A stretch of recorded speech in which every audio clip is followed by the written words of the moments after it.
सबसे पहले देख लेते हैं एनटीएससी के बारे में। जिसको नहीं मालूम है मैं थोड़ा सा इंट्रो दे देता हूँ, ज़्यादा डिटेल में नहीं बताऊँगा, बस थोड़ा सा इंट्रो दे दूँगा, और चाहिए तो इसके ऊपर मैं डिटेल में एक प्रॉपरली एक लेक्चर ले लूँगा तो डिटेल इसके बारे में मैं बता दूँगा, ठीक है। एनटीएससी का फुल फॉर्म होता है national talent search examination. National talent search examination मतलब क्या, ये ऑल इंडिया लेवल पे एक एग्ज़ाम होता है, स्कॉलरशिप एग्ज़ाम होता है, ठीक है। तो ये क्या बोलते हैं, आप 10th स्टैंडर्ड में हो तभी आप दे सकते हो। आप 9th पास होके 10th स्टैंडर्ड में हो तो 10th स्टैंडर्ड के कुछ अक्टूबर या नवंबर के टाइम पे क्या होता है, इसका फॉर्म वगैरह फिल किया जाता है। तो जो अभी 9th वाले हैं, अभी जो 10th में जाएंगे, उनके लिए बहुत ही अच्छी अपॉर्चुनिटी है। स्कूल वाले क्या करते हैं, सबका नाम नहीं देते हैं, कुछ बच्चों का ही, जो अच्छे बच्चे होते हैं क्लास के, कुछ बच्चों का ही नाम सिलेक्ट करते हैं और उनका फॉर्म भर देते हैं। उनको ज़्यादा, बच्चों को भी आइडिया नहीं होता और स्कूल वाले ज़्यादा इसके बारे में इन्फॉर्म नहीं करते हैं।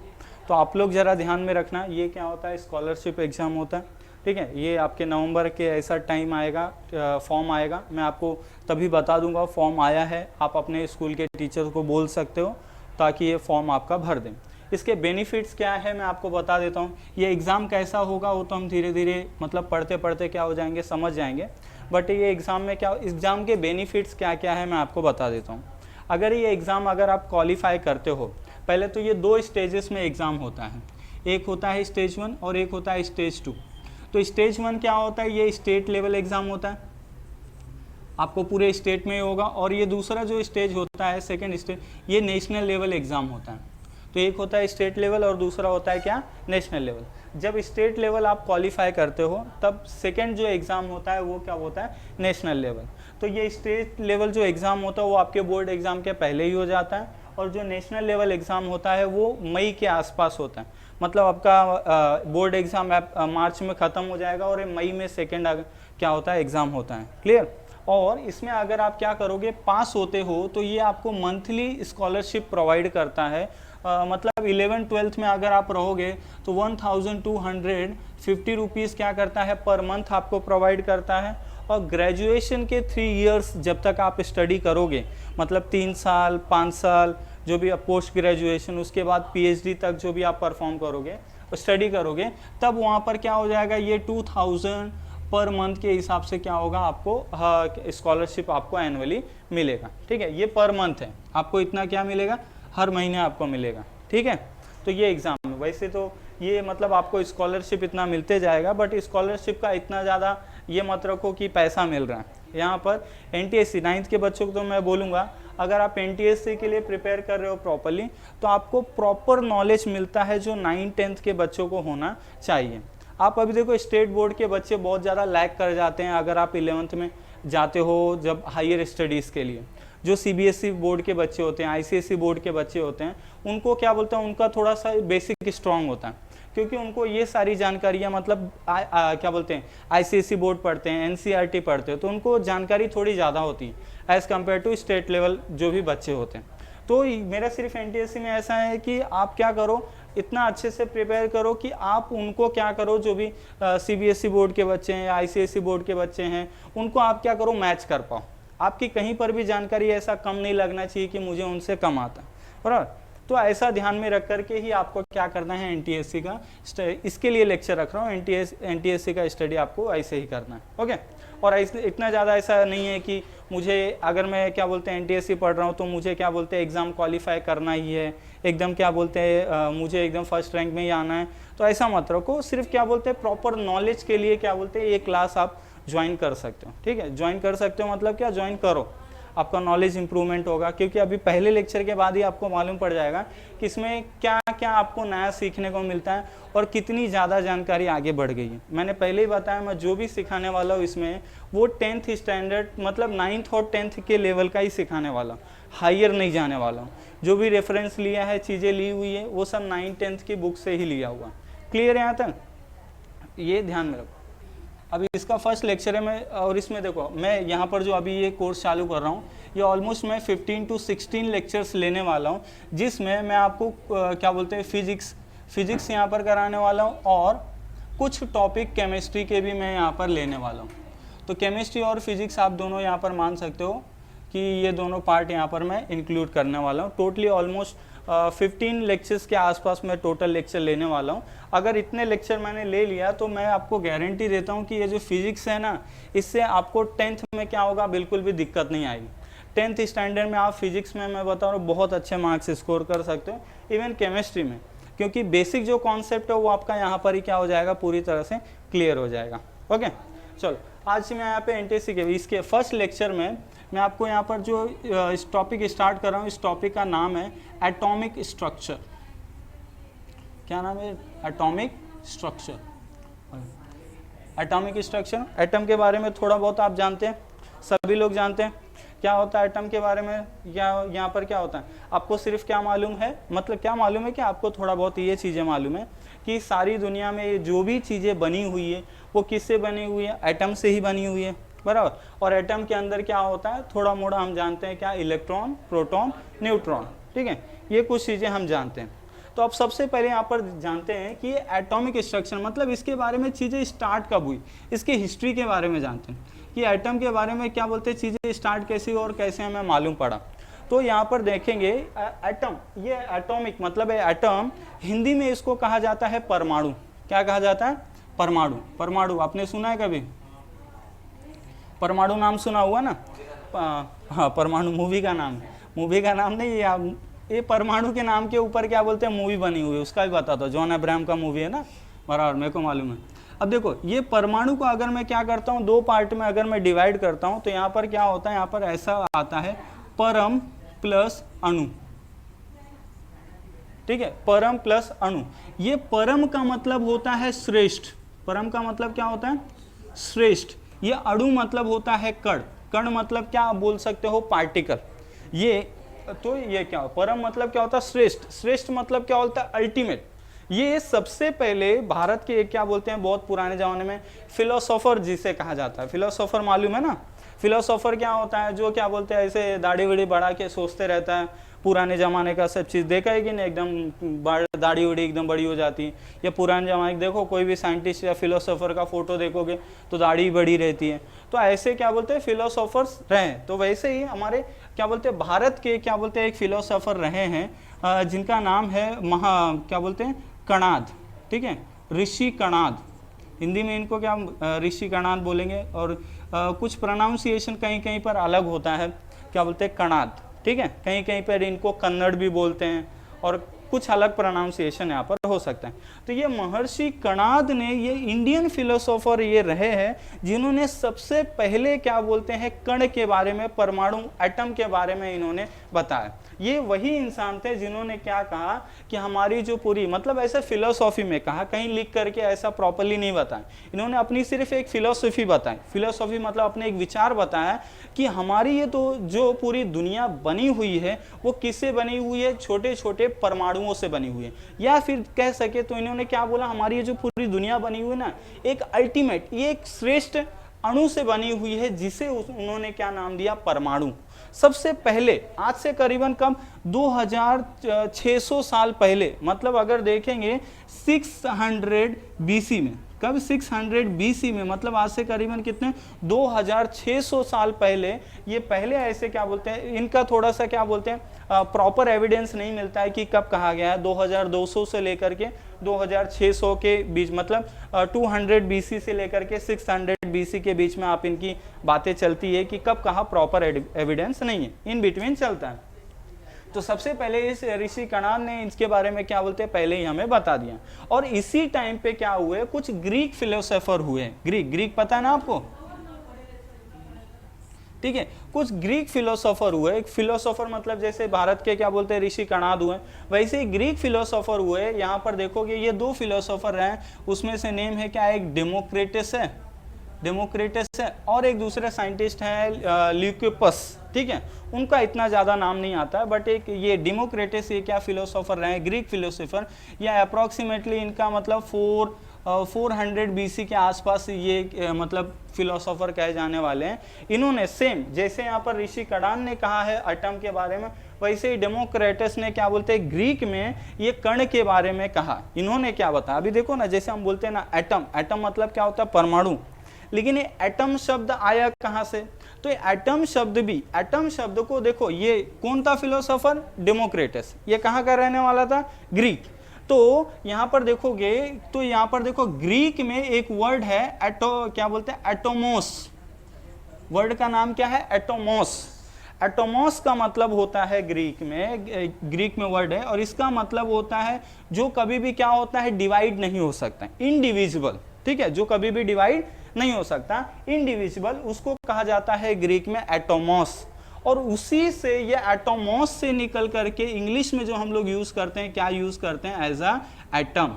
क्या यूज करते हैं? एटम। तो ये एटम का जो नेम है ये कहां से आया? एक ग्रीक फिलोसोफर डेमोक्रिटस से आया। और इसे हिंदी में क्या कहा जाता है? परमाणु। जो कि इसे किसने बताया है? हमारे ऋषि, मतलब क्या? ऋषि कणाद ने इसके बारे में छोटा मोटा क्या बोलते हैं, ऐसे फिलोसॉफी में इसके बारे में बताया, बराबर। तो ये मतलब कब की बात हो रही है? 200 BC से लेकर के 600 BC तक लेकर के 2200 साल से लेकर के 2600 साल तक की बात हो रही है। तो उसके बाद करीबन 2000 साल तक कोई मतलब एक बंदा नहीं आया जिसने क्या बोलते हैं इनकी बातों को क्या बोलते हैं झुटला सके या कुछ उलट फेर कर सके, कुछ इसमें बदलाव ला सके। नहीं, इन्होंने जो बोल के गए उन्हीं को सब मानते क्या चल रहे थे। उसके बाद कब, अब देखेंगे करीबन कब, उसके 2000 साल तक किसी ने इसको टच नहीं किया। बहुत सारे साइंटिस्ट भी आए बीच में, जैसे कोपरनिकस आया, केपलर आया, न्यूटन आया, गैलीलियो आया, पता है ना, सबके नाम आपने कहीं कहीं सुने होंगे। ये सारे साइंटिस्ट के बारे में धीरे धीरे समझेंगे। ओके, तो अभी इसके बाद, अब देखो फिलहाल तो अभी उनके बारे में नहीं जानना है, लेकिन अभी इसके बाद करीबन 2000 साल के बाद एक साइंटिस्ट आया, जब क्या बोलते हैं केमिस्ट्री में थोड़ा बहुत चीजें क्या बोलते हैं अच्छी होने लगी, तब वो साइंटिस्ट का नेम था, यहाँ पर देखेंगे वो साइंटिस्ट का नेम था, क्या नेम था? आपने एटम के बारे में कुछ स्टैंडर्ड में पढ़ा? तो एटम के बारे में सबसे पहले आपने किसके बारे में पढ़ा होगा? आपने पढ़ा होगा डाल्टन के बारे में। इसके बारे में? डाल्टन एटॉमिक स्ट्रक्चर पढ़ा है कि नहीं पढ़ा? डाल्टन एटॉमिक स्ट्रक्चर ना। तो ये कब के थे साइंटिस्ट? ये आए 19th सेंचुरी में। कभी आए? 19th century. मतलब देख रहे हो कितना लंबा गैप है।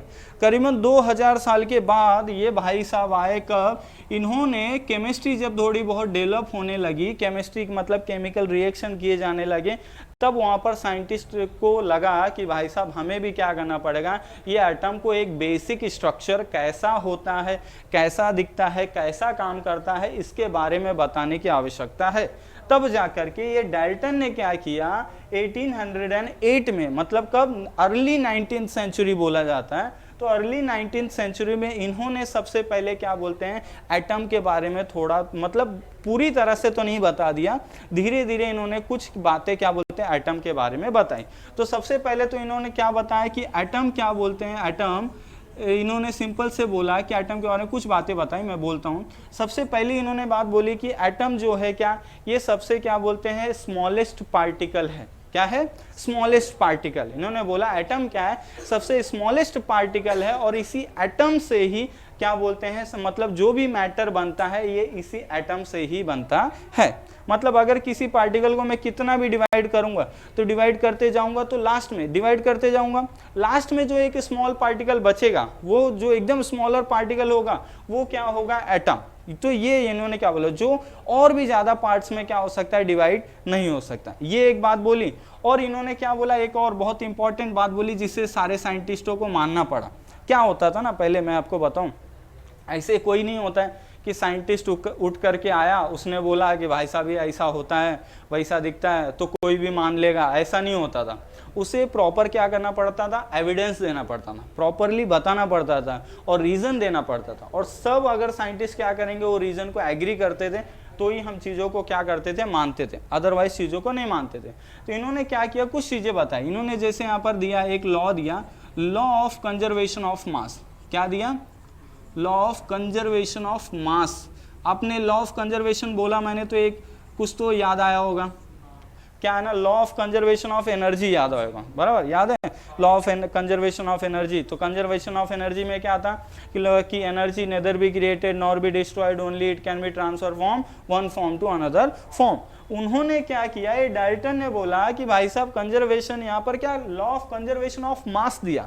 मास मतलब क्या हो गया, इन्होंने बोला कि किसी भी केमिकल रिएक्शन में, किसमें, केमिकल रिएक्शन में क्या होता है, रिएक्टेंट होता है और फिर उससे क्या बनता है, प्रोडक्ट बनता है। तो इन्होंने law of conservation of mass में क्या बताया कि मास ऑफ अ रिएक्टेंट, मतलब रिएक्टेंट का मास और प्रोडक्ट का मास दोनों क्या रहने वाला है, सेम ही रहने वाला है। यहाँ पर ये ना ही मास क्या होता है, ना ही क्रिएट होता है, ना ही क्या होता है, डिस्ट्रॉय होता है, ये सिंपल यहाँ पर रहने वाला है। तो ये किसने बताया, ये डाल्टन ने। और यहाँ पर और कुछ चीजें बताई, जैसे कि क्या, कोई भी जैसे देखेंगे सिंपल एक एलिमेंट, जैसे ये मैं पकड़ लेता हूँ, क्या है मार्कर क्या एक प्रॉपर क्या बोलते हैं, एक किसी एलिमेंट से बना हुआ है। इन्होंने ये भी बताया कि ये जो एलिमेंट्स, मतलब जिस एलिमेंट से, ये सेम एलिमेंट से ही बना हुआ है। जैसे कि ये क्या बोलते हैं, प्लास्टिक, पॉलीमर के बारे में अभी 10th स्टैंडर्ड में आप जाओगे तो थोड़ा पॉलीमर के बारे में पढ़ोगे। तो यहाँ पर इन्होंने इसके बारे में अभी बनाऊंगा अभी आगे वीडियो, या फिर आगे इसके बारे में चर्चा करेंगे तो आपको मालूम पड़ेगा पॉलीमर क्या होता है। पहले बेसिक जान लेते हैं। तो इन्होंने क्या बोला, ये जो मटेरियल है ये सेम एलिमेंट से बना हुआ है, या फिर सेम एलिमेंट से बना हुआ है, या फिर क्या बोला इन्होंने कि दो या दो से ज्यादा, मतलब डिफरेंट एलिमेंट से क्या बोलते हैं, कंबाइन होकर के कोई भी सब्सटेंस क्या होता है, फॉर्म होता है। तो ये भी किसने बोला, डाल्टन ने बोला। तो ये सारी कुछ, मतलब ऐसी कुछ बातें इन्होंने बोली। तो उसके बाद क्या हुआ, लोगों को मानना पड़ा कि हाँ भाई साहब क्या होता है, एटम क्या होता है, कुछ ऐसा होता है। और यहाँ पर किसको जनरली क्या बोलते हैं, डाल्टन एटॉमिक मॉडल भी बोला जाता है। आपने वही डाल्टन एटॉमिक मॉडल ही पढ़ते हो ना, 8th स्टैंडर्ड में है, आई थिंक सो, है ना। अब इसके बाद क्या हो गया, एटम के बारे में। और इसके बारे मतलब क्या हो गया, अभी तक तो यही चर्चा थी कि एटम क्या है, सबसे क्या है, छोटा पार्टिकल है, और इसे हम लोग क्या कर सकते हैं, डिवाइड नहीं कर सकते। अब फिर क्या हुआ यहाँ तक, ठीक है, कब ये बात हुई, 1808 में। अब इसके बाद करीबन मतलब चलते गया, फिर कुछ साइंटिस्ट आए, इसके बारे में क्या किया, रिसर्च वगैरह करते रहे, लेकिन क्या हो गया, ज़्यादा जानकारी नहीं मिली।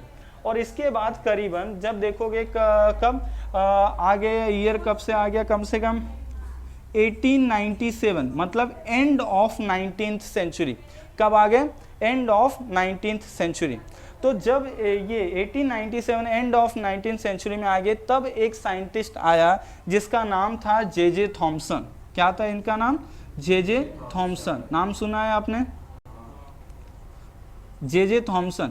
ये जे थॉमसन आए और इन्होंने तब क्या बताया कि भाई साहब ये जो एटम होता है ये ऐसा नहीं है कि एटम के अंदर ऐसा, मतलब ये अंदर क्या है, या ये बहुत ज़्यादा डिवाइड नहीं हो सकता, ऐसा नहीं है। इन्होंने क्या बोला जे थॉमसन कि ये एटम के अंदर कुछ तो ऐसा है, मतलब यहाँ पर कुछ तो, यहाँ पर एक नेगेटिवली चार्ज पार्टिकल प्रेजेंट है, एक नेगेटिवली चार्ज पार्टिकल प्रेजेंट है, जिसको इन्होंने नाम क्या दिया, इलेक्ट्रॉन। क्या नाम दिया, इलेक्ट्रॉन। कि मतलब भाई साहब ये एटम के अंदर कुछ तो क्या है, नेगेटिवली चार्ज पार्टिकल प्रेजेंट है। आप बोलोगे sir direct negatively charge particle है, ऐसा मालूम पड़ गया क्या, नहीं।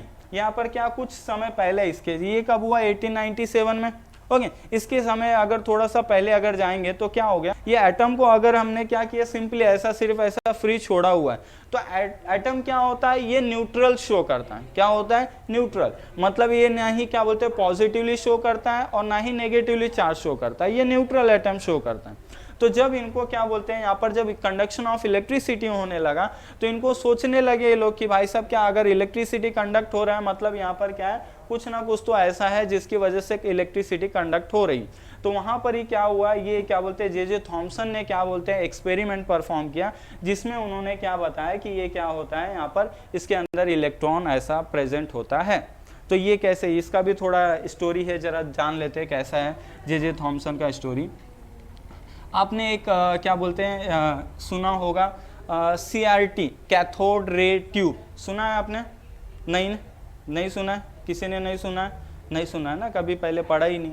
अभी देखो यहाँ पर क्या किया है जे थॉमसन ने, ये एक क्या कर लिया, एक ना ऐसे एक ट्यूब बनाया, क्या बनाया, ऐसे एक प्रॉपर एक ट्यूब लिया, ओके। इस ट्यूब के अंदर क्या किया, ऐसे ना यहाँ पर एक क्या बोलते हैं प्लेट्स, ऐसे दोनों साइड क्या बोलते हैं, ऐसे प्लेट्स इन्होंने लगा दिए। अब इस प्लेट्स को क्या किया, इस प्लेट के दोनों साइड ऐसे क्या किया, यहाँ पर जैसे देखेंगे एक क्या हो गया, पॉजिटिवली मतलब हाई पोटेंशियल और एक लो पोटेंशियल, ऐसे दोनों साइड इन्होंने क्या किया, ऐसे अटैच कर दिया, ओके।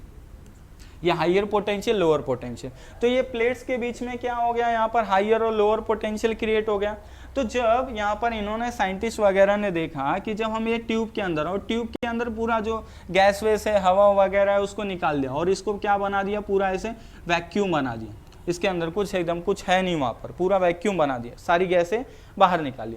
और फिर ये दोनों प्लेट्स के ऊपर जब यहाँ पर बहुत ही हाई वोल्टेज प्रोवाइड किया, क्या प्रोवाइड किया, एकदम हाई वोल्टेज। हाई वोल्टेज मतलब पोटेंशियल डिफरेंस बहुत ही ज़्यादा क्या कर दिया, एकदम बढ़ा दिया, हाई वोल्टेज कर दिया।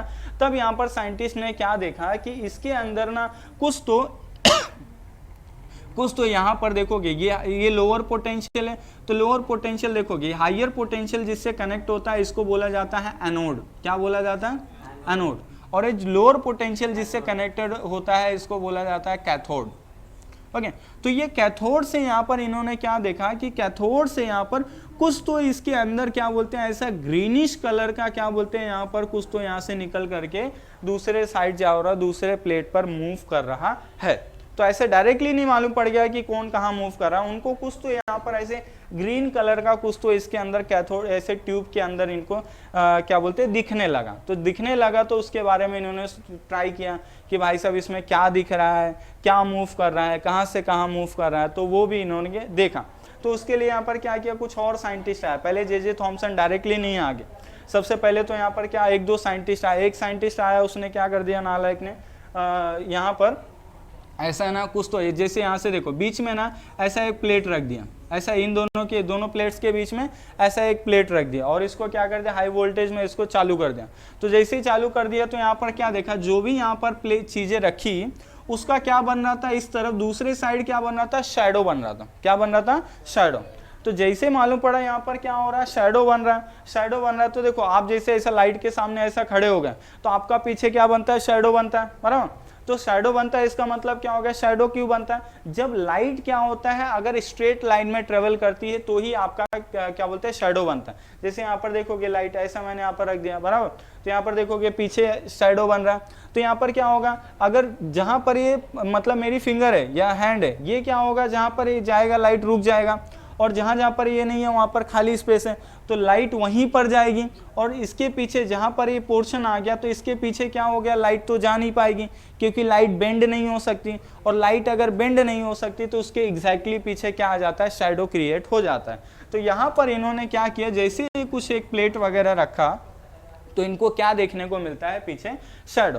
तो जैसे ही शैडो देखने को मिला तो इनको एक चीज क्लियर हो गया कि ये इस ट्यूब के अंदर जो भी चीजें क्या बोलती है ट्रेवल कर रही है वो किस में ट्रेवल कर रही है, स्ट्रेट लाइन में ट्रेवल कर रही है। किस में ट्रेवल कर रही है, स्ट्रेट लाइन में। और ये एक साइंटिस्ट करके गए भाई साहब, एक दूसरे साइंटिस्ट आए वो तो और एंटिक थे, उन्होंने क्या कर दिया, यहाँ पर ना कुछ ऐसे ना व्हील टाइप लगा दिया, यहाँ पर ऐसे फिक्स किया, यहाँ पर ऐसे व्हील टाइप लगा दिया। व्हील टाइप मतलब क्या हो गया, ऐसे फैन होता है ना, ऐसे फैन टाइप यहाँ पर ऐसे लगा दिया। और जैसे यहाँ पर क्या बोलते हैं, लाइट अगर मतलब ये जो भी यहाँ से पार्टिकल निकल रहा था वो जा करके इसके ऊपर टकरा रहा था तो उसकी वजह से क्या हो रहा था, ये व्हील रोटेट हो रहा था। क्या हो रहा था, व्हील रोटेट हो रहा था। मतलब इनसे एक चीज और क्लियर हो गई कि मतलब जो पार्टिकल आ करके इनसे टकरा रहा है वो क्या क्रिएट कर, वो अगर कोलाइड हो रहा है मतलब उसकी वजह से क्या हो रहा है, व्हील रोटेट कर रहा है। और रोटेट कर रहा है तो यहाँ से क्या, law of conservation of energy याद है, ये अगर मूव कर रहा है मतलब इसको कोई तो एनर्जी प्रोवाइड कर रहा है, और एनर्जी इसको कहाँ से मिल रही है, मतलब जो पार्टिकल्स मूव कर रहा है उसके पास क्या है, मोमेंटम है। और उससे टकराने के बाद जैसे आप गए किसी को धक्का मारा तो वो क्या करेगा, गिरेगा ना, वो मूव करेगा। वैसे यहाँ पर क्या पार्टिकल आकर के इसके ऊपर टकराया तो उसके क्या हो गया, ये मूव करने लगा। क्लियर, तो ये क्या करने लगा, मूव करने लगा। तो इससे ये भी पता चली कि भाई साहब जो भी है वो कुछ ना कुछ तो एक क्या है, पार्टिकल है जिसकी टकराने की वजह से यहाँ पर क्या हो रहा है, वो मूवमेंट आपको देखने को मिल रहा है। तो यहाँ तक हो गया। फिर इसके बाद यहीं पर बात नहीं रुकी, फिर इसके बाद क्या बोलते हैं, फिर ये साइंटिस्ट आया। कौन सा साइंटिस्ट है, जे थॉमसन। तो ये भाई साहब ने यहाँ पर क्या है, जैसे इसने और एक एक्स्ट्रा दिमाग लगा दिया। इसने क्या किया, जैसे ये तो मूव कर ही रहा था, ये दोनों मतलब यहाँ पर हाई पोटेंशियल लो पोटेंशियल यहाँ पर क्रिएटेड था। इसने भाई साहब ने दो और प्लेट लगाया, और दो और प्लेट को कैसे, यहाँ पर ऐसे ऊपर और नीचे लगा दिया। इस जो ये ट्यूब था यहाँ पर एक वैसे ऊपर प्लेट लगा दिया और एक नीचे यहाँ पर लोअर पोटेंशियल एक नीचे प्लेट लगा दिया। तो जैसे ये हायर लोअर मतलब यहाँ पर ऐसे 2 प्लेट्स और लगा दिए तो इसको क्या देखने को मिलता है, इसको ये देखने को मिलता है ये जो रेज यहाँ पर ऐसे ट्रेवल कर रहे थे ये सीधा यहाँ पर ऐसे जा रहे थे, लेकिन जहाँ पर ये फील्ड के अंदर आ रहे थे तो ये सारे के सारे रेज क्या हो रहे थे, ऐसे पॉजिटिव मतलब ये हायर पोटेंशियल की तरफ क्या हो जा रहे थे, अट्रैक्ट हो जा रहे थे। तो यहाँ पर अगर ये हायर पोटेंशियल मतलब ये पॉजिटिव चार्ज की तरफ क्या हो रहे थे, अट्रैक्ट हो रहे थे।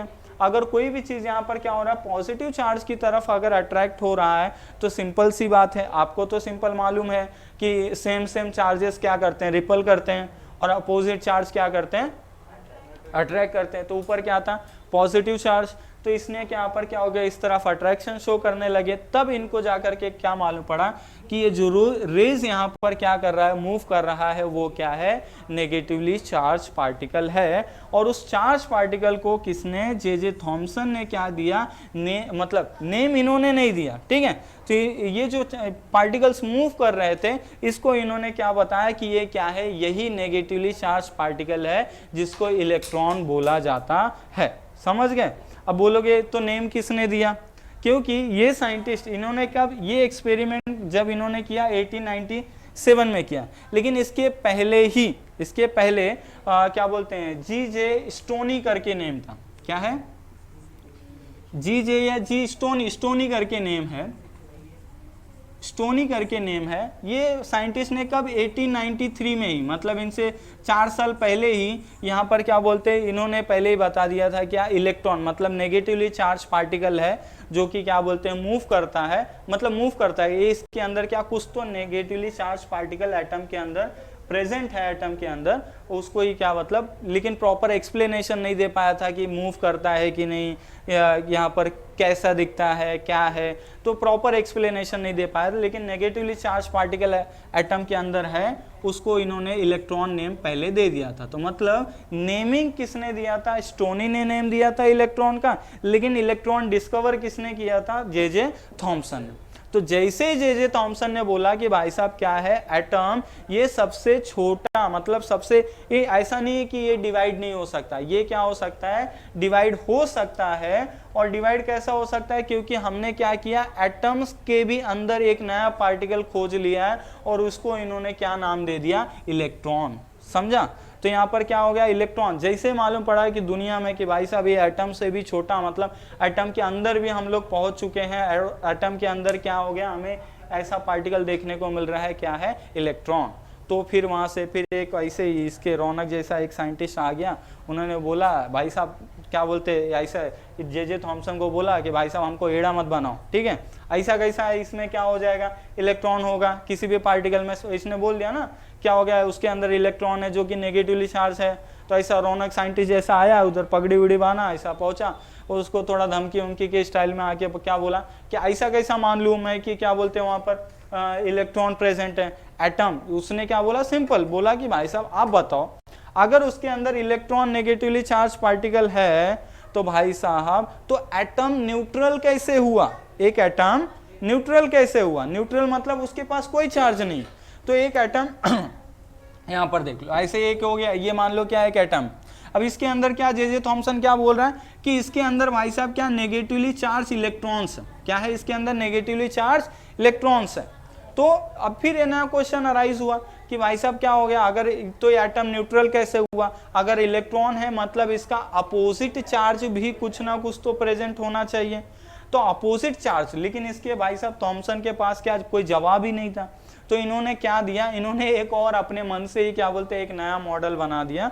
उस मॉडल को इन्होंने नाम दिया प्लम पुडिंग मॉडल। क्या नाम दिया, प्लम पुडिंग मॉडल। और प्लम पुडिंग मॉडल क्या था मैं बता दूं, आपने नाम सुना प्लम पुडिंग मॉडल का, सुना है, किसने सुना है, क्या है प्लम पुडिंग मॉडल, आपने भी सुना, 8th में था ना, 8th स्टैंडर्ड। देखो मतलब है थोड़ा थोड़ा स्टेट बोर्ड प्रगति कर रहा है। तुम लोग ने सुना, तुम लोग तो 8वीं में ही होगा दे, और सुना ही नहीं, हाँ नहीं था 8th में, हाँ नहीं था पक्का। तुम लोग ने कौन सी बुक पढ़ी है, साइंस के टेक्स्ट बुक। तुम लोग ये सब देखता हूँ मैं, देखता हूँ, नहीं मिला ना बहुत मारूंगा, मतलब अगर मिल गया ना तुम चारों को बहुत मारूंगा। तीनों को, ठीक है। तो यहाँ पर क्या, फिर इन्होंने क्या नेम दिया यहाँ पर, प्लम पुडिंग मॉडल। तो प्लम पुडिंग मॉडल में मतलब इन्होंने क्या बताया, ये जे थॉमसन ने किया। और ये कब दिया मॉडल, इसका नेम दिया कब, ईयर भी याद रखो, 1904। कब दिया, 1904 में।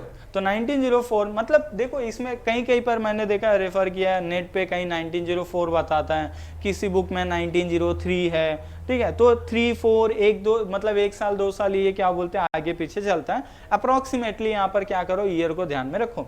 तो यहाँ पर क्या है 1904 में यहाँ पर क्या है, इन्होंने क्या किया, प्लम पुडिंग मॉडल दिया। और प्लम पुडिंग मॉडल में इन्होंने क्या मान लिया कि मतलब ये भाई साहब क्या है, ये पूरा जो एटम होता है ये असल में क्या होता है, पॉजिटिवली चार्ज ही होता है। क्या इन्होंने बताया, ये पूरा जो एटम है ये पॉजिटिवली चार्ज ही होता है, पूरा का पूरा एटम ये पॉजिटिवली चार्ज होता है। और इसके अंदर ये छोटे छोटे इलेक्ट्रॉन्स क्या होते हैं यहाँ पर, ऐसे मतलब क्या बोलते हैं, दाने के जैसे, ऐसे छोटे छोटे ऐसे दाने के जैसे इसके अंदर ऐसे भरे हुए होते हैं, जो कि क्या होता है, नेगेटिवली चार्ज होता है। तो ऐसा यहाँ पर किसने, ये अपने मन से बता रहा भाई साहब, ऐसा नहीं है अभी ये सब भाई सीरियस हो गया, ऐसा तो नहीं है, रिवॉल्व करता है। ये कौन बता रहा है, जे थॉमसन बता रहा है, ठीक है, क्योंकि इसको भी नहीं मालूम है और पूरी दुनिया को नहीं मालूम है क्या हो रहा है, कैसा हो रहा है। इन्होंने सिर्फ क्या किया कि अपने मन से बता दिया है कि भाई साहब अगर कुछ ना कुछ तो एक्सप्लेनेशन देना था अपना मॉडल बनाने के लिए, सही करने के लिए।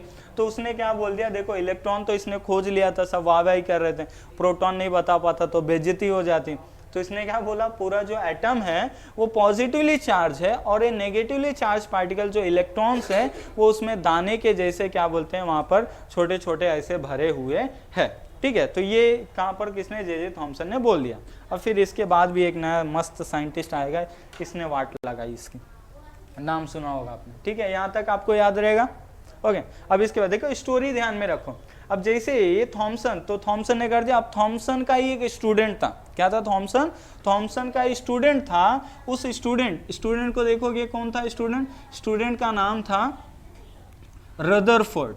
क्या था स्टूडेंट का नाम, रदरफोर्ड। आपने सुना होगा, रदरफोर्ड का नाम सुना है ना, रदरफोर्ड बहुत सुना होगा, रदरफोर्ड।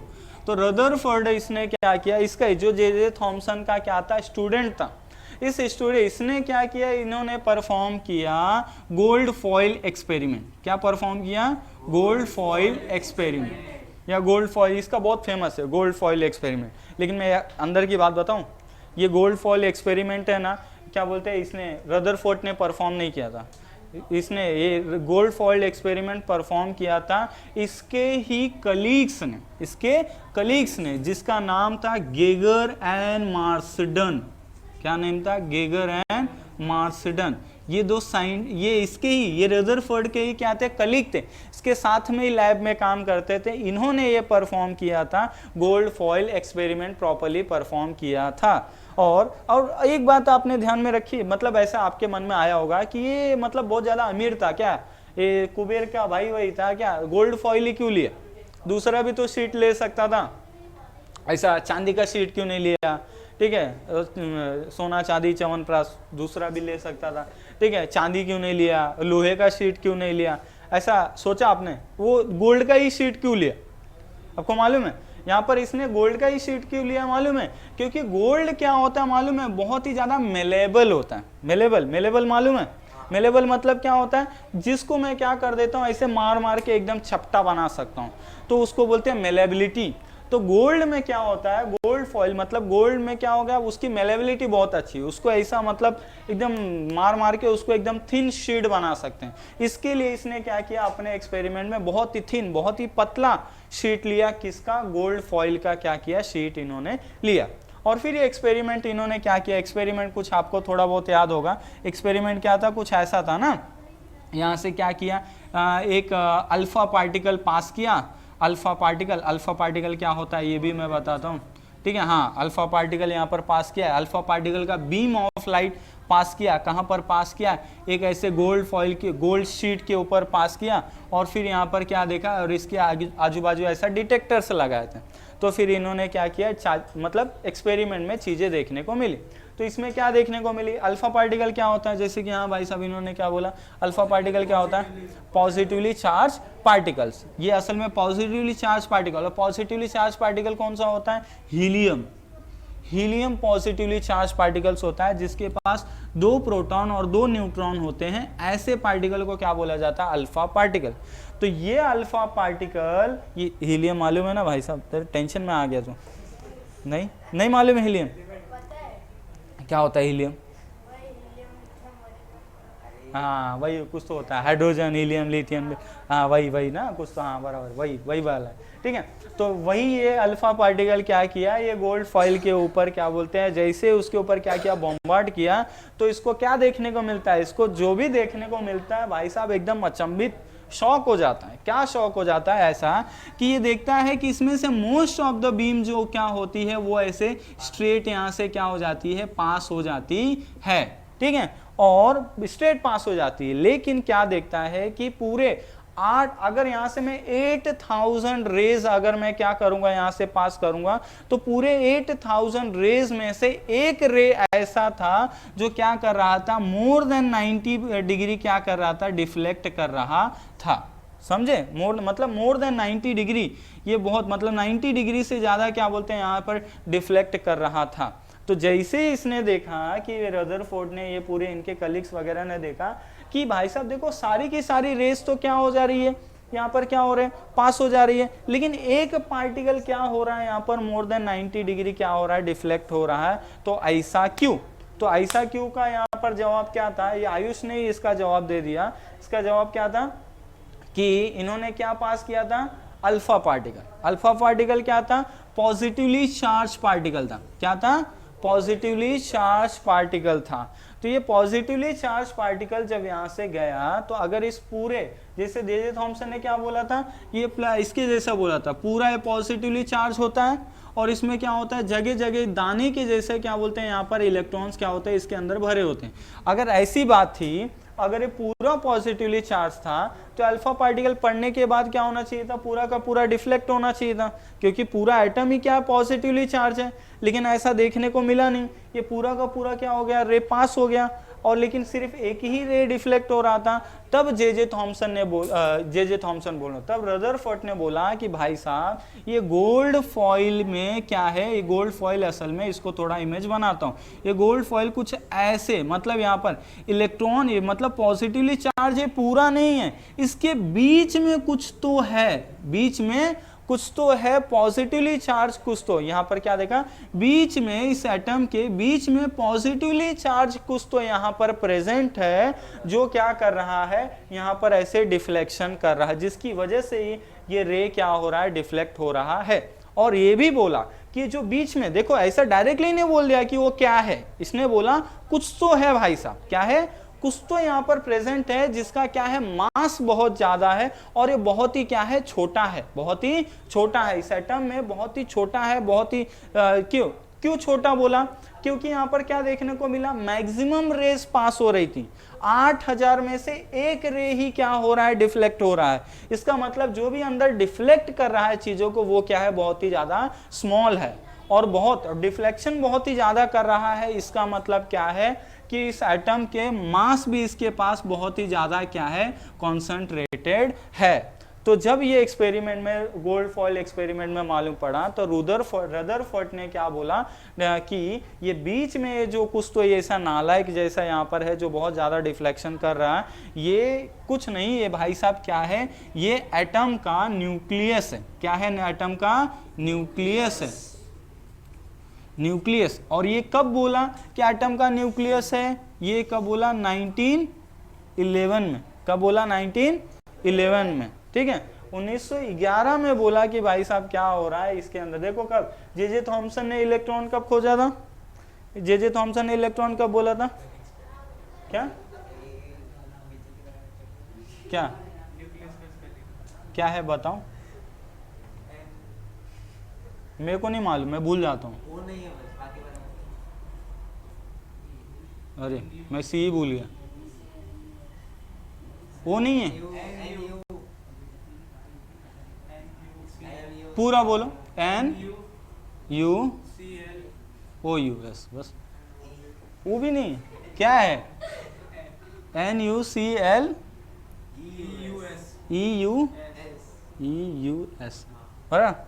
अच्छा चलो ठीक है, कोई टेंशन मत लो रे, हाँ एडिट हो जाएगा वो पूरा एडिटिंग सीख रहा हूँ मैं, पूरा का पूरा जो भी चीज़ें गलत होगी वो एडिट कर दूंगा मैं। क्यों लाइव स्ट्रीमिंग क्यों नहीं ले रहा हूँ?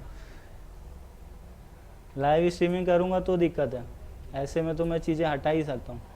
रिकॉर्डिंग चालू किया होगी नहीं? अरे रिकॉर्डिंग हाँ चालू। ठीक है, तो ये कहाँ पर थे हम लोग?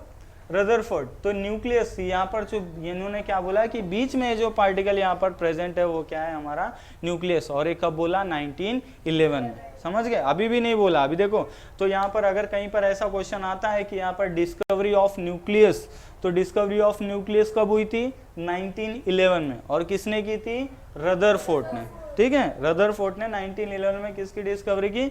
न्यूक्लियस की। और इसके बाद अगर देखेंगे, आप देखो कई जगह पे अगर सर्च करोगे, इसके क्या हो गया? इलेक्ट्रॉन हो गया खोज, न्यूक्लियस हो गया। और अगर यहाँ पर सर्च करोगे नेक्स्ट क्या आता है? प्रोटॉन। क्या आता है? प्रोटॉन। तो ये प्रोटॉन कई जगह पे अगर आप इसको नेट पे सर्च करोगे तो आपको नेम दिखाएगा, मतलब सब जगह नहीं, जनरली इसका नेम रदरफोर्ड ही बताता है, लेकिन कई कई जगह पे इसका गोल्डस्टीन नेम भी आपको सुनने मिलेगा। ठीक है, गोल्डस्टीन इसका नेम सुनने में, ई गोल्डस्टीन, ये एक साइंटिस्ट है, ई गोल्डस्टीन, इसका नाम सुनने को मिलेगा कि इसने क्या किया था?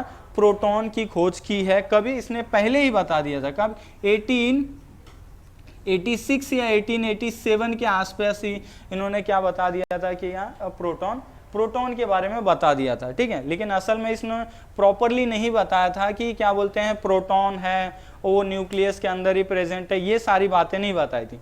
इन्होंने क्या बोल दिया था? इन्होंने बताया था कि एक एटम के अंदर कुछ तो क्या बोलते हैं पॉजिटिवली चार्ज पार्टिकल प्रेजेंट है, पॉजिटिवली चीज प्रेजेंट है, जिसको प्रोटॉन नेम इन्होंने दिया। लेकिन ये प्रॉपर नहीं बता पाए थे कि प्रोटॉन कहाँ पर है, कैसा अरेंज है, उसका अरेंजमेंट, क्योंकि ये ईयर तक तो क्या बोलते हैं इलेक्ट्रॉन भी डिस्कवर नहीं हुआ था। इलेक्ट्रॉन का 1897 में हुआ, उससे 10 साल पहले की बात चल रही है, 10-11 साल पहले की बात चल रही है। तो इन्होंने प्रॉपर क्या बोलते हैं उसका इंफॉर्मेशन नहीं दिया था, सिर्फ बोला था कुछ ना कुछ तो क्या बोलते हैं पॉजिटिवली चार्ज एटम के अंदर प्रेजेंट है। और सिर्फ हाइड्रोजन के बारे में ये बता पाए थे, हाइड्रोजन के पॉजिटिव चार्ज के बारे में बता पाए थे, इसीलिए इनका नाम क्या बोलते हैं जगह पे, कई जगह पे आता नहीं है। तो यहाँ पर क्या, फिर उसके बाद में क्या, यहाँ से हुआ, फिर उसके बाद ये सारे एक्सपेरिमेंट्स हुए, गोल्ड फॉल एक्सपेरिमेंट हुआ। तो ये एक्सपेरिमेंट के बाद कब ये प्रोटॉन देखेंगे कब आता है प्रोटॉन 1917 में। कब? 1917 में ये रदरफोर्ड ने ही क्या बोला कि भाई साहब क्या होता है, ये जो न्यूक्लियस है, इस न्यूक्लियस के अंदर ही क्या बोलते हैं, मतलब इस एटम का मोस्ट ऑफ द मास क्या है, इस न्यूक्लियस के अंदर ही कॉन्सेंट्रेटेड है। और वो क्या है, मतलब वहाँ पर मास कॉन्सेंट्रेटेड है, और इसी के अंदर क्या है, ये पॉजिटिवली चार्ज प्रोटॉन भी यहाँ पर क्या है, प्रेजेंट है। और इस पॉजिटिवली चार्ज प्रोटॉन को इन्होंने क्या नेम दिया, मतलब पॉजिटिवली चार्ज को क्या बताया, प्रोटॉन। समझा यहाँ तक? क्लियर है यहाँ तक? ठीक है, तो यहाँ पर क्या हो गया आपका, इलेक्ट्रॉन हो गया, जे थॉमसन। उसके बाद क्या आ गया, न्यूक्लियस हो गया। न्यूक्लियस भी रदरफोर्ड ने बताया कब, 1911 में। और उसके बाद 1917 में यहाँ पर क्या, प्रोटॉन यहाँ पर किसने बताया, रदरफोर्ड ने बताया कि प्रोटॉन भी कहाँ पर प्रेजेंट होता है, न्यूक्लियस के अंदर। क्लियर है यहाँ तक? ओके। और यहाँ पर और एक चीज़ कि ये जो यहाँ पर देखेंगे, ये जो प्रोटॉन होता है, ये प्रोटॉन असल में क्या होता है, मतलब देखेंगे, या फिर इस पूरे एटम का, एक सेकंड, ओके।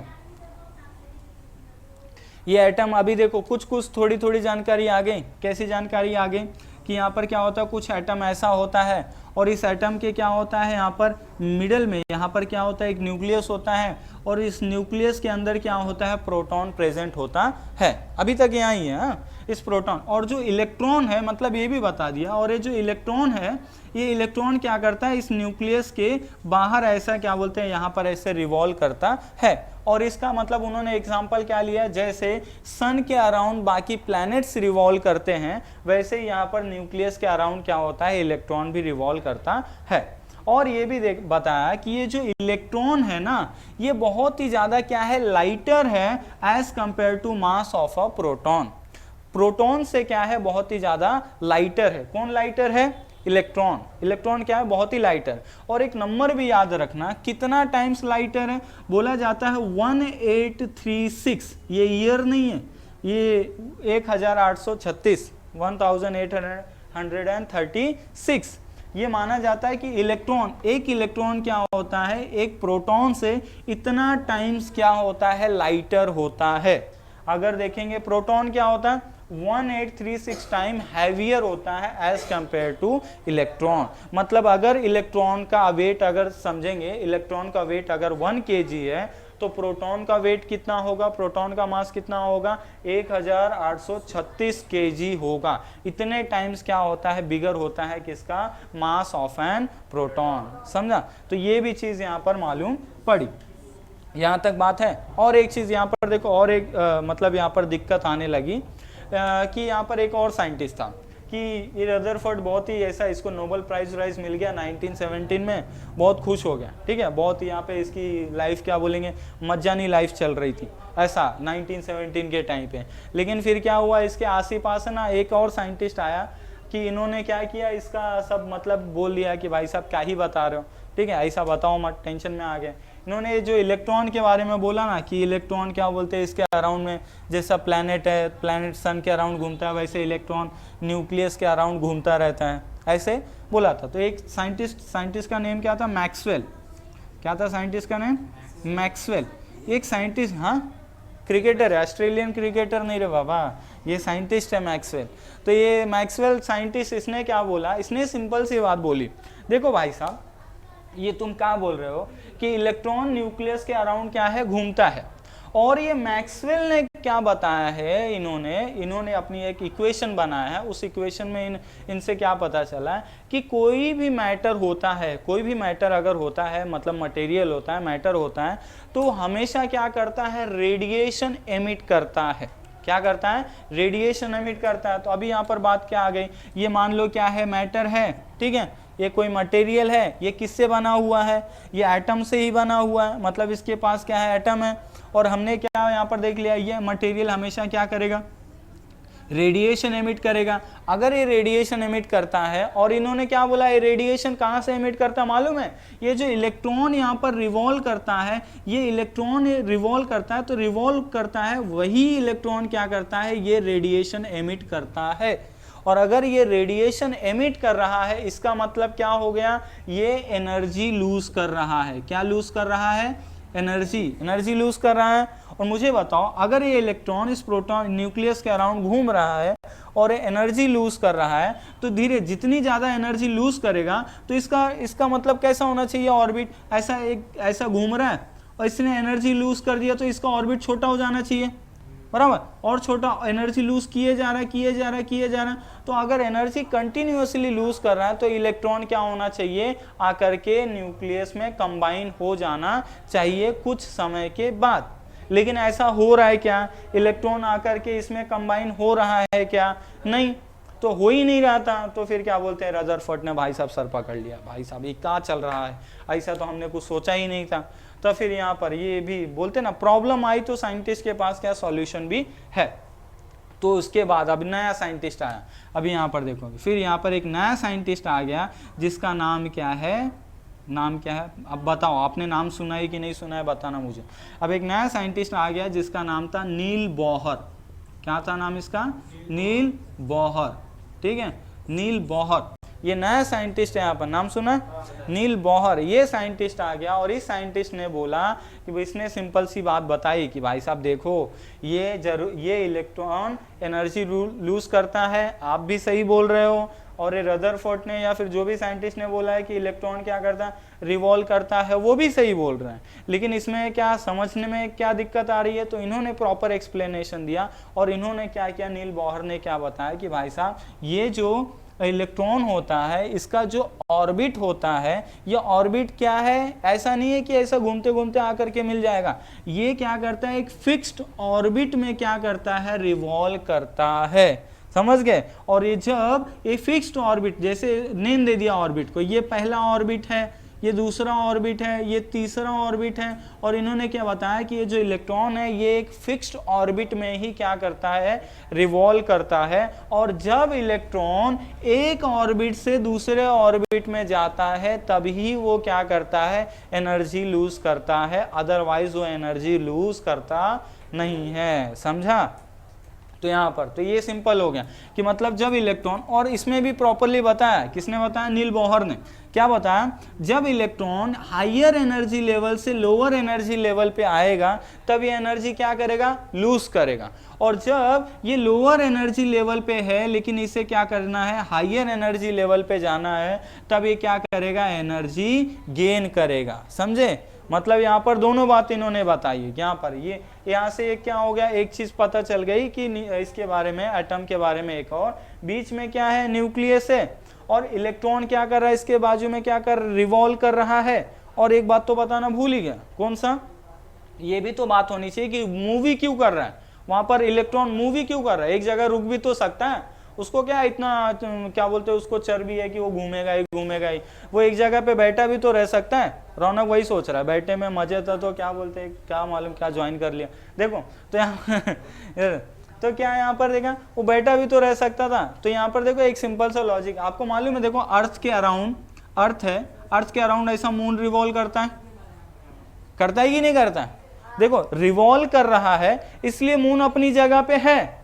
अगर मून क्या बोलते हैं, रिवॉल्व करना बंद कर देगा तो यहाँ पर क्या हो जाएगा, ये मून फटक से क्या हो जाएगा, अर्थ की तरफ अट्रैक्ट हो जाएगा।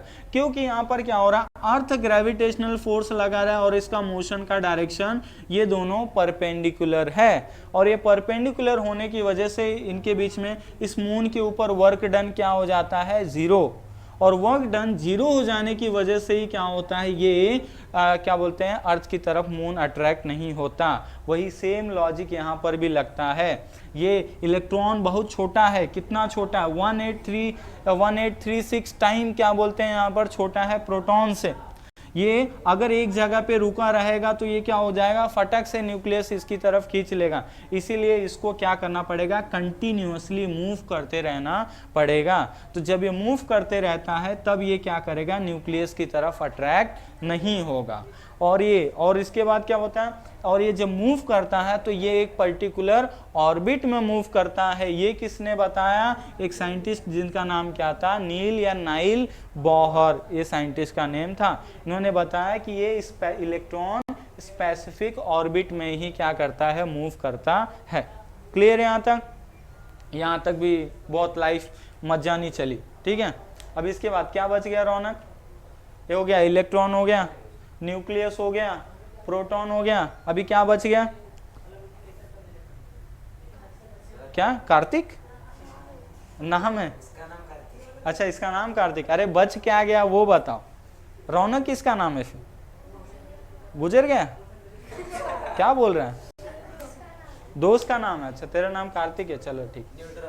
हाँ न्यूट्रॉन बच गया ना, तो न्यूट्रॉन का भी तो भाई साहब, न्यूट्रॉन का स्टोरी अलग ही है, न्यूट्रॉन का स्टोरी अलग ही है। अभी यहाँ पर देखो, जैसे ये सारी चीजें मालूम पड़ी तो इन लोग ने सबसे पहले क्या उठाया, सबसे इजी वाला क्या बोलते हैं एटम उठाया, मतलब सबसे इजी वाला पहला एलिमेंट उठाया। कौन सा उठाया, हाइड्रोजन, हाँ सबसे इजी वही था। इन लोग ने क्या किया, सबसे पहले यही उठाया, हाइड्रोजन।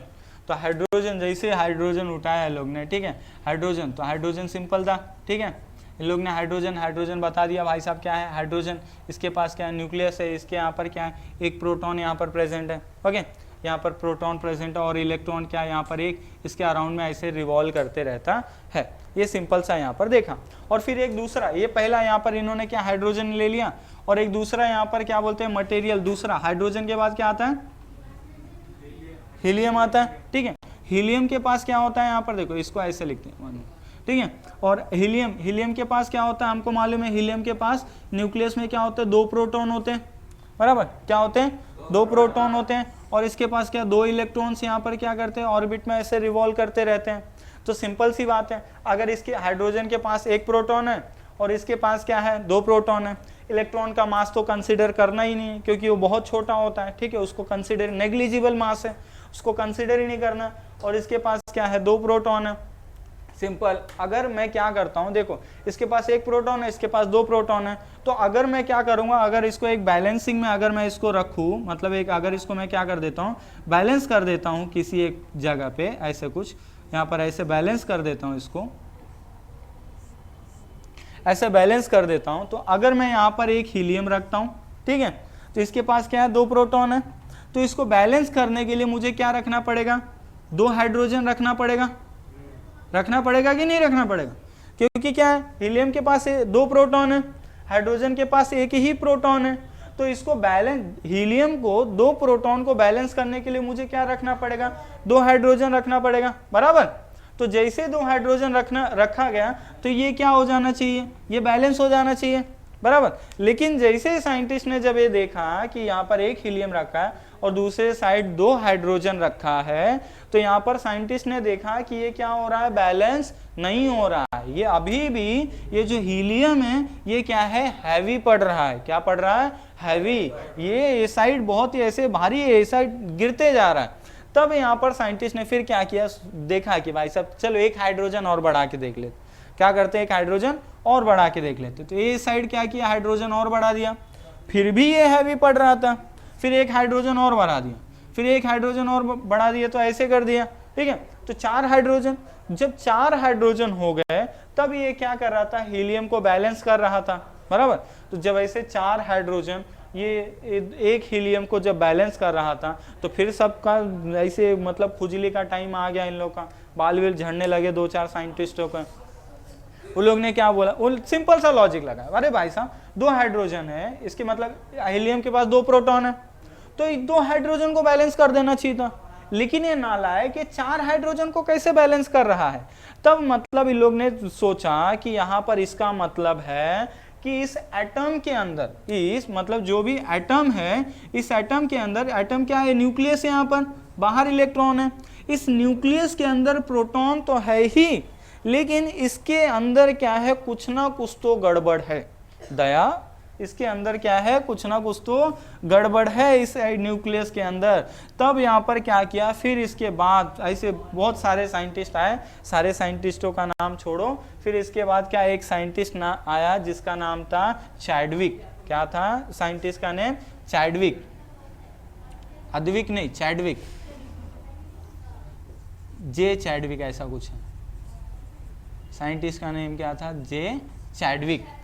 तो ये यहाँ पर जेम्स चैडविक ने क्या किया, यहाँ पर बेरिलियम लिया जिसका एटॉमिक नंबर क्या है 4 और इसका एटॉमिक मास है 9। ये एटॉमिक मास नंबर क्या होता है अभी हम आगे डिस्कस करेंगे, ठीक है। तो ऐसे यहाँ पर ध्यान दो, ये असल में क्या होता है ना, एक छोटा नॉलेज दे देता हूँ आपको। देखो ये जो नीचे लिखा जाता है ना एटॉमिक नंबर, ये बताता है कि इस मटेरियल के पास कितने नंबर ऑफ प्रोटॉन्स हैं, ओके। और यहाँ पर देखोगे ये ऊपर क्या है, इसको बोला जाता है atomic mass number, mass number बोला जाता है, जिसको डिनोट किया जाता है ए से। तो इसका मतलब होता है कि number of protons plus number of neutrons, दोनों को ऐड करके लिखा जाता है, ठीक है, प्रोटॉन्स और न्यूट्रॉन को ऐड करके लिखा जाता है। अभी देखो चैडविक के टाइम पे मालूम नहीं था कि इसका एटॉमिक नंबर इतना होता है कि क्या होता है, इसको कुछ मालूम नहीं था। इसने सिर्फ क्या लिया, एक बेरिलियम मटेरियल लिया और इस बेरिलियम मटेरियल को किसके साथ, ये हीलियम के साथ क्या कर दिया, बॉम्बार्ड करा दिया। क्या करा दिया, बॉम्बार्ड, मतलब ऐसे टकरा दिया। तो जैसे ही यहाँ पर टकराया तो इसको क्या देखने को मिलता है, इसको देखो 4 + 2, मतलब ये दोनों आपस में कंबाइन हो जाते हैं और एक नया एटम बन जाता है। 4 + 2 क्या होता है, 6 किसका एटॉमिक नंबर है, कार्बन का। यहाँ पर ये क्या हो जाएगा, यहाँ पर कार्बन C12 कार्बन एटम क्या होता है, यहाँ से मिलता है। लेकिन यहाँ पर क्या है, 9 + 4 क्या होता है, 13। तो यहाँ पर जब देखा कि ये दोनों को बम्बार्ड करा है तो एक कार्बन एटम मिल रहा है और साथ ही साथ में एक कुछ तो यहाँ पर एक्स्ट्रा मटेरियल मिल रहा है, एक कुछ तो यहाँ पर एक्स्ट्रा चीज यहाँ पर मिल रही है। ये जो एक्स्ट्रा चीज यहाँ पर मिल रही है उसी को यहाँ पर जेम्स चैडविक ने क्या, मतलब ये जो इससे पता चला ये जो एक्स्ट्रा चीज निकल रही है तो इसी को क्या नाम दे दिया गया, जेम्स चैडविक ने क्या नाम दे दिया, न्यूट्रॉन। समझ गए। तो यहाँ पर ये कब दिया, यहाँ पर चैडविक ने ये नेम दिया, चैडविक ने ये एक्सपेरिमेंट परफॉर्म किया और ये नेम मतलब किया इन द ईयर ऑफ 1932। तो 1932 में यहाँ पर जेम्स चैडविक ने बोला कि एटम के अंदर भाई साहब एक तो एक नया ही मतलब डिस्कवरी हो गई है। पहले तो क्या हुआ, इलेक्ट्रॉन, फिर प्रोटॉन, फिर उसके बाद ये 1932 में इन लोग ने क्या बता दिया जेम्स चैडविक ने कि भाई साहब इसके अंदर क्या है, एक नया एटम है और एक नया मटेरियल है, उसको क्या बोला जाता है, न्यूट्रॉन। और न्यूट्रॉन के बारे में क्या बताया कि ये न्यूट्रॉन के ऊपर क्या होता है, कोई भी चार्ज होता नहीं है, ये क्या है, न्यूट्रल चार्ज में प्रेजेंट होता है। समझे? तो यहाँ पर मतलब ये क्या बोलते हैं, एटम मतलब न्यूट्रॉन तक की डिस्कवरी यहाँ तक ऐसे हुई। यहाँ पर देखो, क्लियर है यहाँ तक, समझा? एक रिवाइज मार लें, पक्का? चल कार्तिक जवाब देना।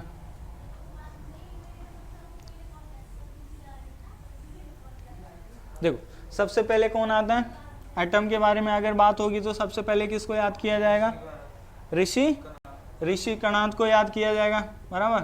हाँ, ऋषि कणाद को भूलना नहीं, डेमोक्रेटस को भूल जाओगे चलेगा, लेकिन ऋषि कणाद को भूलना मत, ठीक है? ये इंडियन है, इतना तो रिस्पेक्ट बनता ही है ना, इंडियन साइंटिस्ट, इंडियन फिलोसोफर है, साइंटिस्ट जो भी, इनको तो याद रखना बनता है, तो इनको ही याद रखोगे चलेगा, लेकिन डेमोक्रेटस को भी थोड़ी बहुत इज्जत दे दो, क्योंकि हर जगह इसका ही नाम आता है, ठीक है, डेमोक्रेटस। तो यहाँ पर क्या किया इन्होंने, तो इन्होंने क्या सबसे पहले, ये क्या बोलते हैं, इंडियन फिलोसोफर है, ग्रीक फिलोसोफर, तो इन्होंने क्या किया, सबसे पहले एटम के बारे में मतलब ऐसा छोटी छोटी बातें कही। इसके बाद कौन आता है, इसके बाद नेक्स्ट कौन आता है, डाल्टन कब आया, डाल्टन एटॉमिक मॉडल इसने कब दिया, in the year of early 19th century, in the year of 1808 1808 के आसपास क्या इन्होंने सबसे पहले एटम के बारे में, पूरा एटम के बारे में ही क्या इन्होंने प्रॉपरली मतलब डेफिनेशन दिया, पूरी वर्ल्ड को बताया कि एटम ऐसा ऐसा होता है और उसमें कुछ प्रॉपर्टीज होती है। और इसके बाद कब आया, नेक्स्ट आया कौन, जे थॉमसन। जे थॉमसन कब आया, जे थॉमसन का नेम कब आया, 1897। कब आया, 1897, एकदम देखे रहो, करीबन 100 साल गुजर जाने के बाद यहाँ पर इन्होंने क्या हुआ, किसकी डिस्कवरी बताया, discovery of an electron. Okay, इसके बाद फिर इसके बाद कब आया, नेक्स्ट आया कब, रदरफोर्ड कब आया, 19 हाँ, इन्होंने 19 असल में देखेंगे, जे थॉमसन ही याद रखो पहले, जे थॉमसन ने 1904 में क्या दिया था, अपना एटम का प्लम पुडिंग मॉडल के बारे में क्या इन्होंने बताया था, बराबर? ये इतना खास नहीं है बट ध्यान में रखो, प्लम पुडिंग मॉडल कहीं कहीं पर इसका नेम आ जाता है। फिर उसके बाद क्या हो गया, साइंटिस्ट कौन आ गया, रदरफोर्ड। ये रदरफोर्ड भाई साहब ने कब, इन द ईयर ऑफ 1911 में किसका यहाँ पर सबसे पहले फाइंड आउट किया, न्यूक्लियस। ये स्पेलिंग बोलो क्या है न्यूक्लियस की, NUCLEUS, न्यूक्लियस, बराबर? कब, 1911 में। और इसके बाद नेक्स्ट कौन आया, यही थे भाई साहब, ये कब डिस्कवरी हुई, प्रोटॉन की डिस्कवरी कब हुई, 1917 में, प्रोटॉन। और इसके बाद लास्ट में कौन आया, जेम्स, अभी तो डिस्कस किया, जेम्स नील बोर ने उसके बारे में बताया था, ऑर्बिट के बारे में बताया था, बराबर? ठीक है, चैडविक, लेकिन चैडविक का नाम क्या, 1932, इसने क्या बताया था, न्यूट्रॉन, बराबर? Neutron, clear? तो इतना यहाँ पर क्या मतलब एक देखेंगे रफली, तो इतना क्या बोलते हैं एटॉमिक, मतलब इसके बाद आगे यहाँ पर मतलब ये सबके रिसर्च के बाद एक क्या हो गया, मतलब हमें थोड़ी बहुत जानकारी, क्या प्रॉपर जानकारी एक हो गई, क्या बोलते हैं कि एटॉमिक स्ट्रक्चर कैसा है, उसके अंदर इलेक्ट्रॉन कैसा है, प्रोटॉन कैसा है, कहाँ पर कौन कॉन्सेंट्रेटेड है, किस प्रकार से अरेंजमेंट है, तो ये सारी चीज़ें इनके बाद में मालूम पड़ गई। ऐसा नहीं है कि इसके बाद डिस्कवरी रुक गई, इसके बाद भी और भी डिस्कवरीज हो रही है। अभी आपको देखोगे एटम के अंदर कुछ नई भी चीज़ें मिल रही है, लेकिन इसके बारे में अभी फिलहाल मतलब आप हाई स्टैंडर्ड में करोगे, इसके बारे में और भी चीज़ें रिसर्च चल रही है, ठीक है? जैसे क्वार्क्स मिल रहा है, एंटी न्यूट्रिनो मिल रहा है, न्यूट्रिनो मिल रहा है, पॉजिट्रॉन मिल रहा है, तो ये सब मटेरियल भी एटम के अंदर आपको देखने को मिलेंगे, लेकिन उसकी डिस्कवरी अभी फिलहाल आपके लिए नहीं, ठीक है? तो यहाँ तक ध्यान में रखो। अब देखो कुछ आपको एक और भी मुझे बताना है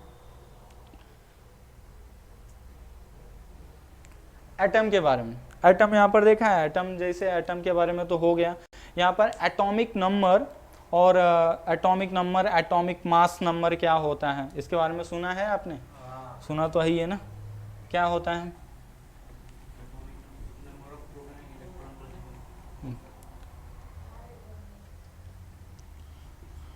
ओके सबसे पहले देखो यहाँ पर ये जो क्या बोलते हैं, किसी भी एलिमेंट को हम लोग क्या बोलते हैं, उसके क्या कहाँ से स्टार्ट करेंगे? नंबर ऑफ प्रोटॉन्स से उसका क्या बोलते हैं, एटॉमिक नंबर देंगे। मतलब किसी भी मटेरियल में कितने नंबर ऑफ क्या है, प्रोटॉन्स प्रेजेंट है, ये हम मतलब उसके नंबर ऑफ प्रोटॉन्स के ऊपर डिपेंड करेगा उसका एटॉमिक नंबर। ये सबसे पहले यहाँ पर एक साइंटिस्ट का नेम है, क्या है, आपने देखा होगा एटॉमिक नंबर देने वाला साइंटिस्ट कौन है? मूसली,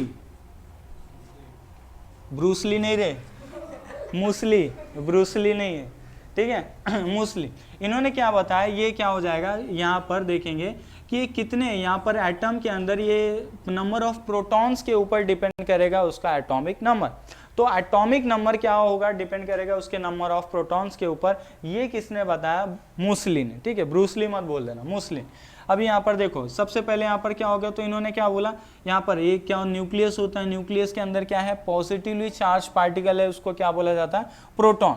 ओके और यहाँ पर इसके अंदर ही और एक चीज है जो कि क्या न्यूट्रल चार्ज है, क्या है? न्यूट्रॉन। ओके और यहाँ पर देखेंगे इलेक्ट्रॉन क्या बोलते हैं, यहाँ पर बाहर ऐसे ऑर्बिट में प्रेजेंट होता है। और एक बात यहाँ पर क्लियर हो गई कि बेसिकली ये पूरा का पूरा एटम क्या होता है, न्यूट्रल होता है। क्या होता है? पूरा का पूरा एटम न्यूट्रल होता है। पूरा एटम न्यूट्रल है, इसका मतलब क्या हो गया कि इस एटम में जितने नंबर ऑफ प्रोटॉन्स होंगे उतने ही नंबर ऑफ इलेक्ट्रॉन्स भी हमेशा प्रेजेंट होंगे। समझा? क्या होगा? जितने नंबर ऑफ प्रोटॉन्स उतने ही नंबर ऑफ इलेक्ट्रॉन्स, ठीक है। लेकिन न्यूट्रॉन के बारे में फिक्स नहीं है, न्यूट्रॉन पे ऐसा न्यूट्रॉन कम भी हो सकता है, ज़्यादा भी हो सकता है, ठीक है। ऐसा फिक्स नहीं है कि न्यूट्रॉन फिक्स ही होगा, लेकिन जितने नंबर ऑफ प्रोटॉन है उतने नंबर ऑफ इलेक्ट्रॉन प्रेजेंट होंगे। तो नंबर ऑफ प्रोटॉन के ऊपर इन्होंने क्या नेम दे दिया, इसका एटॉमिक नंबर। इसीलिए देखेंगे किसी भी एटम के अंदर कितने नंबर, मतलब उसके एटॉमिक नंबर से पता लगा दिया जा सकता है कि उसके अंदर कितने नंबर ऑफ प्रोटॉन्स प्रेजेंट है।